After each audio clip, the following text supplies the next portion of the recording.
আলহামদুলিল্লাহি রাব্বিল আলামিন আল্লাহুম্মা সাল্লি ওয়া সাল্লিম আলা নাবিয়িনা মুহাম্মদ বিসমিল্লাহির রহমানির রহিম আম্মা ইয়াতাসাআলুন উহারা একে অপরের নিকট কি বিষয়ে জিজ্ঞাসাবাদ করিতেছে।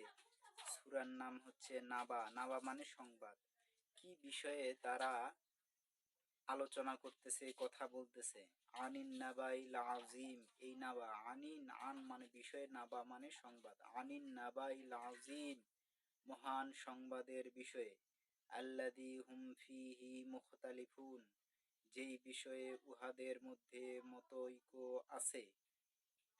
কোন কোন মানুষ বিশ্বাস করত যে কিয়ামত খুব শীঘ্রই হবে, কেউ হবে না, কেউ হবেই না, কেউ কোনোদিন হবে, বিভিন্ন মত পোষণ করত।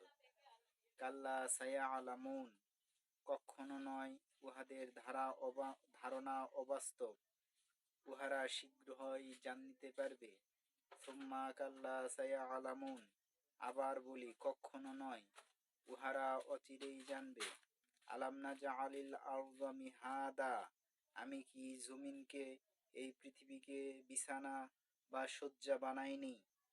আলাম মানে কি, লাম মানে নাই, নাজআলিল আরজা, নাজআলি আমরা কি করিনি, আরজা জমিনকে, মিহাদা শয্যা, আমরা কি এই পৃথিবীকে বিছানা শয্যা বানাইনি।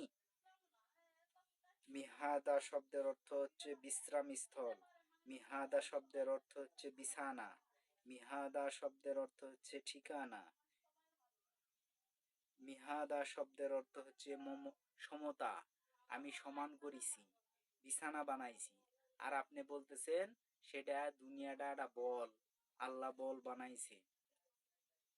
এটা মিথ্যা, এটা কোরআন বিরোধী এবং হাদিস বিরোধী কথা। বলটা খাইয়া বসে আছেন। ওয়াল জিবালা আওতাদা, আর পাহাড়কে বানাইছি আমি কিলক, পেরেক। এই যে পেরেক, পেরেক দিয়া এটার সাথে, এই সব জিনিসটার সাথে আটকে দেয়া আছে। আলাম নাজআলিল আরদা মিহাদা ওয়াল জিবালা আওতাদা, আওতাদা মানে ওয়াল জিবালা মানে পাহাড়, আওতাদা মানে হচ্ছে পেরেক, কিলক, কাঠের পেরেক দিয়ে তৈরি করে ওইরকম। ওয়া খালাকনাকুম আজওয়াজা, আর তোমাদেরকে আমি সৃষ্টি করেছি জোড়ায় জোড়ায়।